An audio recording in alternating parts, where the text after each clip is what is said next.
ঘটেছে? মানে মা বলেছিল আমার বউ নাকি কচু মাছ খুব ভালো খায়। কোথায় যাবো বলতো? কোন দোকানে বা যাবো বলতো?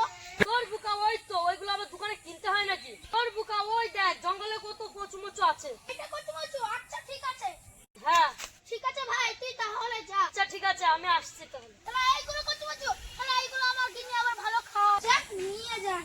শাশুড়িকে খাবো, বউকে খাবো, ষষ্ঠ তো গোষ্ঠীকে খাবো। তাই নিয়ে যাই। কি শক্ত রে, মাজাটা গেল রে, ভেঙে গেল রে, ভেঙে গেল রে, বাবা ভেঙে গেল। যাই যাই, ভেঙে গেল রে, সারা পেছন দিকে হাওয়া বেরিয়ে গেল রে। যাই কচু মাছ নিয়ে যাই।